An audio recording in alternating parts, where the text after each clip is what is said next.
नमस्कार, आप देख रहे हैं हमारी खास पेशकश ई अधिवेशन। और इस अधिवेशन के जरिए दरअसल हमारा मकसद ये है कि इस कोरोना संकट की घड़ी में आखिर शासन की, प्रशासन की क्या तैयारियां हैं, विपक्ष आखिर क्या कहना चाहता है आपसे, इस मंच के जरिए हम आप तक पहुंचाने की कोशिश कर रहे हैं। विपक्ष की बात करें तो उसने ये भरोसा भी दिया है कि वो सरकार के साथ इस संकट में खड़ा है, लेकिन जो किसानों को और जो आम लोगों को दिक्कत हो रही है उस पर भी सरकार को तेजी से काम करना चाहिए। ये इस मंच के जरिए बात आ रही है। लगातार इस मंच के जरिए जो प्रशासन के अधिकारी हैं वो भी अपील कर रहे हैं कि इस कोशिश में, इस पूरी कवायद में वो कंधे से कंधा मिलाकर आप लोगों के साथ काम कर रहे हैं ताकि आप लोगों को कम से कम दिक्कत हो।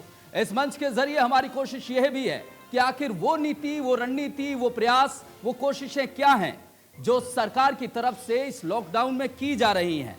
इसके अलावा ये कोशिश है इस मंच के जरिए कि आखिर प्रशासन के अधिकारी जिन तक हम आपकी समस्याएं हैं वो पहुंचाने का प्रयास कर रहे हैं ताकि उन पर भी ध्यान जाए।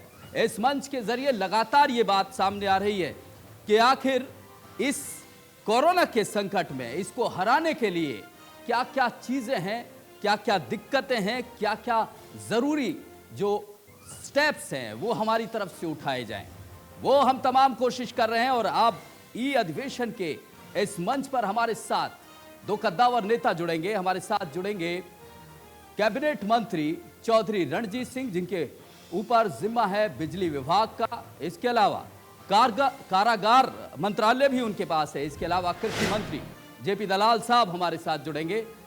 जेपी दलाल साहब, क्योंकि कृषि को लेकर जिस तरह से कई सारे सवाल उठ रहे हैं और उनके किसानों की खरीद का जो सीजन है वो लगातार चल रहा है, उसे लेकर दलाल साहब ने किस तरह की तैयारी की है वो उनसे जानेंगे। सबसे पहले चौधरी साहब का रुख कर लेते हैं। चौधरी रणजीत सिंह जी, सर स्वागत है आपका। धन्यवाद, थैंक यू सर। पहला सवाल यही है कि कोरोना का ये संकट है, पूरे देशवासी सब लड़ रहे हैं। अगर बिजली विभाग की बात करें, आपके डिपार्टमेंट की बात करें, तो इस दौरान क्या कुछ रियायत, क्या कुछ सुविधाएं दी जा रही हैं उपभोक्ता को? देखिए, हमने जो है अभी 2 महीने तो पहले ये करा है कि जितने डोमेस्टिक कनेक्शन है इनमें बिजली को उसका 2 महीने का हमने जो पेमेंट है वो 2 महीने बाद लेनी करी है जी। जब तक लॉकडाउन रहेगा तब तक कैश, वो आवाज कम कर दो, कैश काउंटर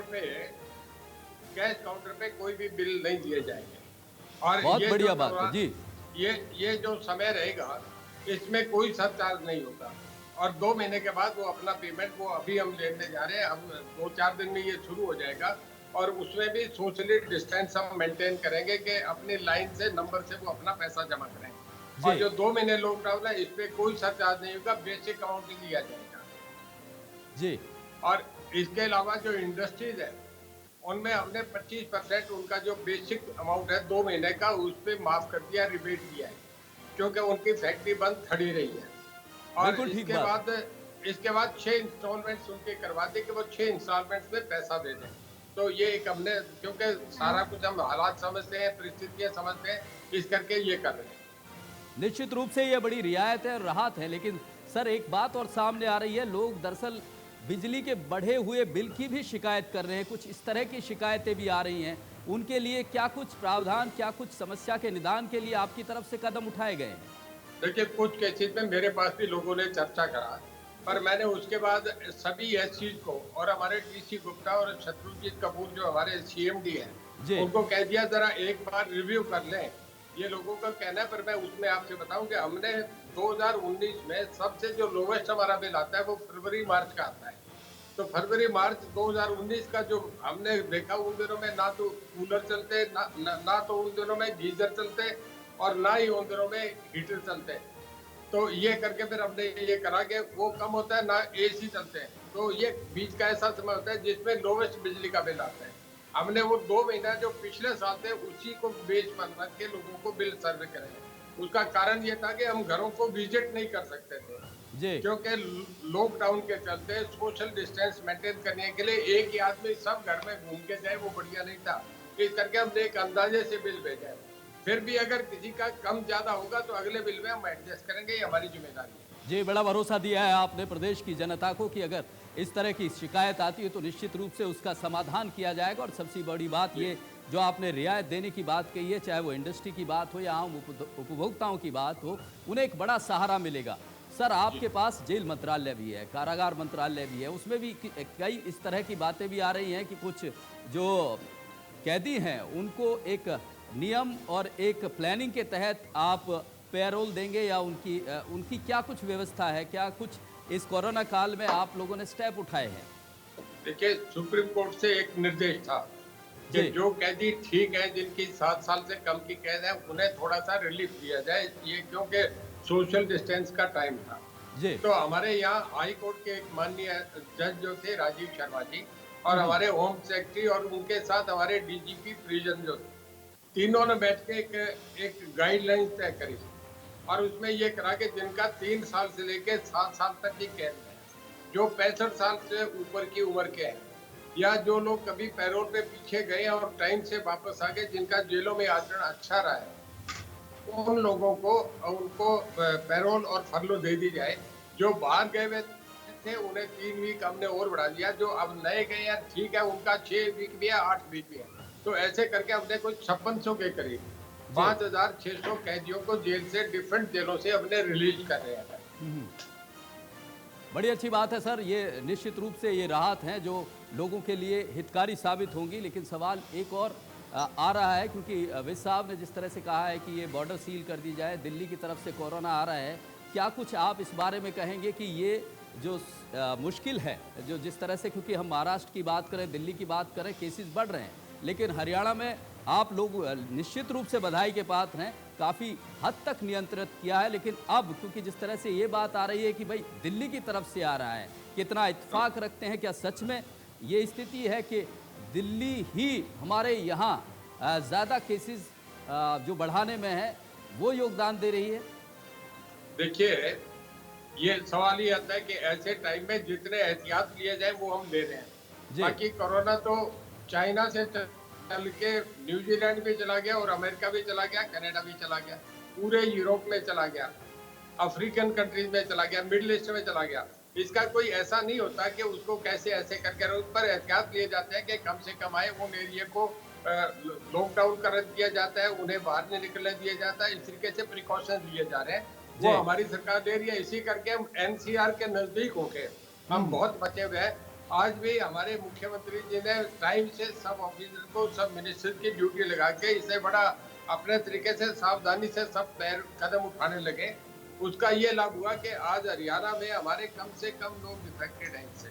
और दूसरा, अब तक हरियाणा में 3 डेथ हुई है। उसके अलावा दूसरा जो हुआ वो ये हुआ कि हमारे जो रिकवरी रेट है वो केरला के बाद उनका 73% है, हमारा 67% है। आज पूरे हिंदुस्तान में हम पायदान नंबर 2 पे खड़े हैं। जी। ये दरअसल हमारे सर माननीय ये मुख्यमंत्री जी, जी।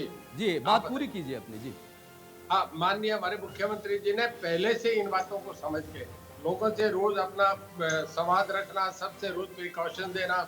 हमारे जितना हेल्थ डिपार्टमेंट है, जितना पुलिस का डिपार्टमेंट है, हमारा पावर डिपार्टमेंट है, दूसरे एग्रीकल्चर, सभी ने मिलके इस पे बहुत एहतियातन करा। और अब हमें क्योंकि खोलना पड़ रहा था किसानों के लिए, मंडियों के लिए, इस करके अनाज लेके कहाँ रखते, खेतों में रखा नहीं जाता, इस करके थोड़ा गाँव में रिलैक्सेशन दिया। और गाँव में हमारे बहुत कम केसेज है, ये जी। करके हॉटस्पॉट जो भी एरिया था उसमें थोड़ा सा फालतू एहतियात लिए जाते हैं। निश्चित रूप से एहतियात बढ़ते जा रहे हैं सरकार की तरफ से, प्रशासन की तरफ से। लेकिन सर एक सवाल और, क्योंकि इसी मंच पर, ई अधिवेशन के मंच पर अभी हुड्डा साहब ने, हमारे संपादक जब रोहित सावल ने ये सवाल किया कि जो दिल्ली की तरफ हम आक्षेप लगा रहे हैं, क्या ये स्थिति ही काफ़ी है, तो हुड्डा साहब ने कहा कि निश्चित रूप से लॉकडाउन में पालन होना चाहिए, लेकिन जो ज़रूरी चीज़ है, चाहे दूध की बात हो, सब्जी की बात हो, उनके लिए व्यवस्था तो बनानी चाहिए। देखिए, जो जरूरी है वो तो करा जा रहा है, पर अगर हम कोई चीज, हमें ये थोड़ा शक हो जाए तो हमारी स्टेट से जा रहा है ना, उसको रोकने का काम हो रहा है। पंजाब के लोगों ने आर्मी को दे दिया सारा पंजाब, इस करके दे दिया कि उन्हें शंका थी कि एनआरआई का बहुत आना जाना है, बाहर ये ना फैले, इस करके किया गया। देखिए, हालात देख के फैसले। मैं हुड्डा साहब मेरे दोस्त है, मैं उनकी इज्जत करता हूँ, पर मैं आपको एक बात बताऊँ, एक मेरा सुने, उस सेंस के बाद आप समझेंगे ठीक कह रहे हो। जी, कन्फ्यूशियस दुनिया के सबसे बड़े फिलोसफर थे, वो चाइना के सबसे बड़े, उस वक्त के दुनिया के सबसे बड़े फिलोसफर रहे हैं। एक बार वो कहीं इंटेलेक्चुअल क्लब को एड्रेस कर रहा है, समय है ना, मैं आपसे कह रहा हूँ, 1 मिनट ले लूँ इसमें। जी, तो इंटेलेक्चुअल क्लब को एड्रेस करे थे, अच्छे शहर के प्रोफेसर, डॉक्टर्स, क्लब, सब लोग उसमें बैठे थे। वो कहने लगे कि जो सब्जेक्ट था वो ये था कि किसी डेमोक्रेटिक सेटअप का सबसे बढ़िया सिस्टम क्या है जिससे गवर्नमेंट लंबी सर्वाइव करे। वो कहने लगे कि इसके लिए 3 पैरामीटर्स हैं, पीपल कॉन्फिडेंस जी, बेस्ट इकोनॉमी और स्ट्रॉन्ग आर्मी। ये 3 चीजें हो तो मैं मरने तक भी अपना राज किसी को नहीं दूंगा। कुछ देर बाद एक ने सवाल करा कि साहब अगर ऐसे हालात बन जाए कि तीनों में आपको एक छोड़ना पड़े तो क्या करेंगे? कंफ्यूशियस कहने लगे कि मैं आर्मी को डिसबैंड कर दूंगा। 5-7 मिनट बाद फिर दूसरा सवाल आ गया कि अगर ऐसे हालात बन जाए कि आपको इन 2 में से भी एक छोड़ना पड़े तो क्या करेंगे? कहने लगा मैं इकोनॉमी छोड़ दूंगा। और फिर लास्ट आया कि अगर एक को भी आपने छोड़ना पड़े फिर तो समुद्र में उतरेंगे, कुछ जीने का रास्ता नहीं है, लोग बूचरिंग करेंगे, काटेंगे। तो मैं आपसे बता रहा हूँ, देखिए उस वो फिलोसफर थे, वर्ल्ड के नंबर 1 थे, उन्होंने कह दिया इकोनॉमी छोड़ना। हालात है, मैं आपसे बिल्कुल बताऊं, बड़ी बात कर रहे हैं आज सर, बड़ी बात कर रहे हैं। जनता भी समझती है संकट का बड़ा वक्त है, इसलिए में सभी की कुछ ना कुछ जिम्मेवारी बनती है। निश्चित रूप से हमारे साथ कृषि मंत्री जेपी दलाल साहब भी जुड़ गए हैं। सर स्वागत है आपका।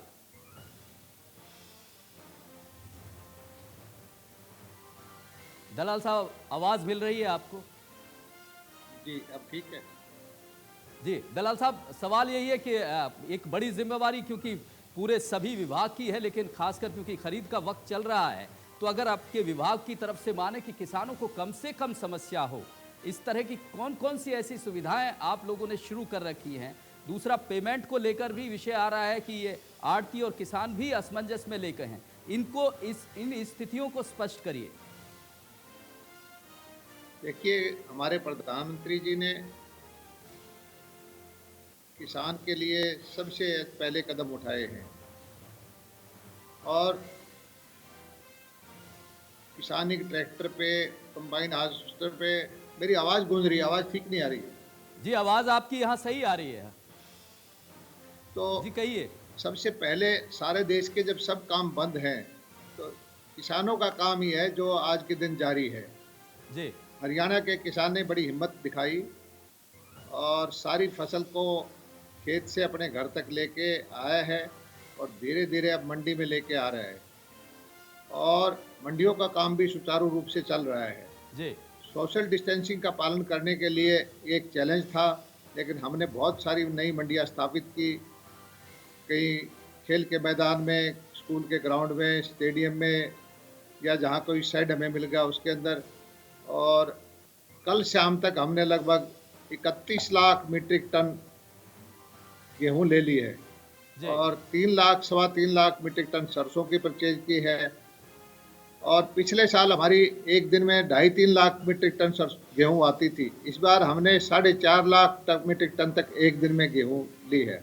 और ये सब विपरीत मौसम होने के बावजूद, मौसम खराब था और बार बार बारिश हुई, लेकिन हमारे विभाग ने किसानों को कोई दिक्कत नहीं आने दी।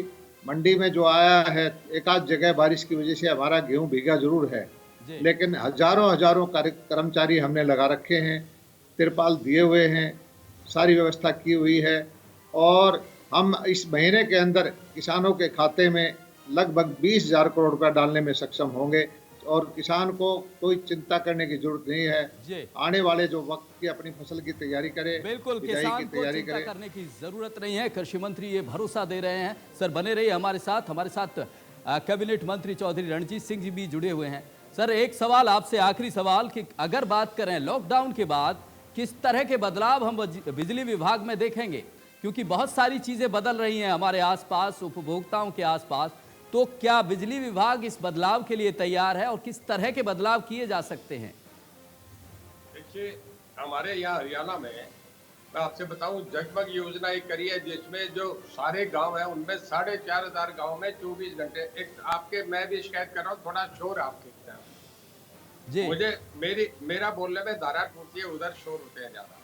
तो मेरा कहने का ये कि हाँ अब ठीक है, 4,500 गाँव में जगमग योजना जिसमें 24 घंटे बिजली रहती है, कहीं भी ऐसा नहीं होगा।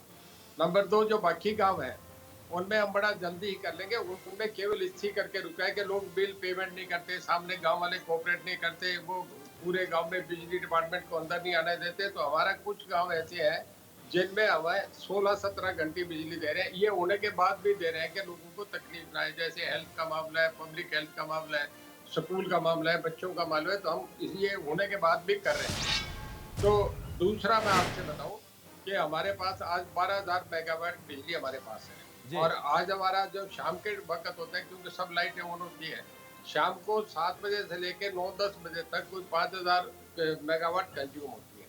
सुबह जब दिन निकलने को होती है तो सुबह फिर 10 बजे तक 11 बजे तक हमारा 2,000 मेगावाट 2,500 मेगावाट चलता है। और अब जो हम कर रहे हैं कि 12,000 मेगावाट में जब पूरा पीक सीजन होता है, जब फसल का, पानी का, ट्यूबवेल सारे चलते हैं, ये धान की बुआई होती है, तब हमारी 11,000 से ऊपर कभी नहीं जाती। हम पे 12,000 मेगावाट ऑलरेडी इन हैंड है। हम फार्मर्स को पिछली बार जैसे हुआ जब बुआई का समय आया तो उस वक्त हमने 8 से 10 घंटे उन्हें बिजली दे दी। निश्चित रूप से सर, ये प्रयास लोगों को बड़ी राहत देंगे। बहुत बहुत शुक्रिया हमसे जुड़ने के लिए। लगातार हमारे साथ कृषि मंत्री जेपी दलाल साहब जुड़े हुए हैं। दलाल सर, अभी जिस तरह से ई अधिवेशन के मंच पर लगातार विपक्ष के लोग भी आ रहे हैं, अभय सिंह चौटाला जी, हुड्डा साहब, उनका ये कहना था कि ठीक है, हम सरकार के साथ खड़े हुए हैं, ये संकट की घड़ी है, लेकिन जो कदम उठाने चाहिए, जितनी तेजी से उठाने चाहिए, चाहे वो उठान की बात हो, चाहे मुआवजा देने की बात हो, चाहे पेमेंट की बात हो, वो उस स्तर पर नहीं हो रही है।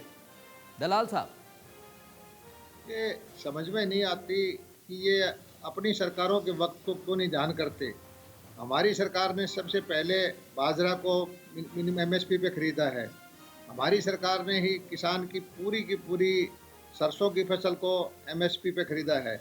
हमारी सरकार ने फसल बीमा के द्वारा किसान को नुकसान की भरपाई की है, सबसे ज़्यादा पैसा बंटवाया है, और फसलों के खराबे का मुआवजा हमने सबसे ज़्यादा दिया है। बिजली की व्यवस्था किसान के लिए हमने सबसे ज़्यादा अच्छी की है। पानी का समुचित बंटवारा किया है। दक्षिण हरियाणा में कभी पानी नहीं जाता था टेलों पे, वो पानी देने की कोशिश की है। किसान के खाते में सीधा पैसा जाता है और किसान खुश है। लेकिन इन हमारे विपक्षी भाइयों को ये बर्दाश्त नहीं हो पा रहा कि सरकार की नीतियों की वजह से किसान को इतनी सुविधा क्यों हो रही है, और इसीलिए तरह तरह के बहाने लेकर इन्होंने नए मुद्दे ना होते हुए भी पैदा करने की कोशिश की है। लेकिन आज एक जो किसान के लिए सीधी पेमेंट का खाते उसके खाते में देने की योजना जो बनाई है, हरियाणा के मुख्यमंत्री ने बहुत सुधार किए हैं, जैसे कि भर्ती में पारदर्शिता, तबादलों में पारदर्शिता, और ऐसे ही किसान के लिए जिसकी फसल उसी के खाते में पैसे, ये योजना चलाई है।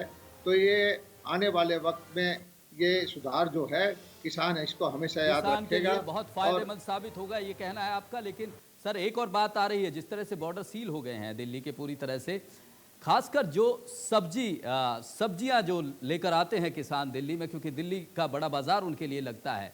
तीनों तरफ की बात करें, सोनीपत की बात करें, फरीदाबाद की बात करें, इधर गुड़गांव, झज्जर की बात करें, वहाँ स्थिति ऐसी है कि अब जो सब्जियों की आवाजाही है, जो ट्रांसपोर्टेशन की व्यवस्था है, वो नहीं हो पा रही है, उससे दिक्कतें हो रही हैं। कुछ इस तरह की बातें भी आ रही हैं। सब्जियों की सबसे बड़ी कंज्यूमर दिल्ली है, और हमारे नॉर्दर्न इंडिया की सबसे बड़ी मंडी आज़ादपुर मंडी है। उसके अंदर भी कोरोना के कई केस हो गए हैं। हम हरियाणा सरकार, दिल्ली सरकार मिलके कोई ऐसी व्यवस्था करने की उनसे मांग करेंगे कि मंडियों को भी अलग अलग, जैसे हमने 4 गुना ज़्यादा फसल के परचेज सेंटर किए, इसी तरह से वो आज़ादपुर मंडी के पार्ट्स में अलग अलग टुकड़े करें, हमारे KMP पे कर दें, कहीं और हम खाली जगह दे देंगे वहाँ कर दें, जिससे कि किसान को भी नुकसान ना हो, उपभोक्ता भी नुकसान हो।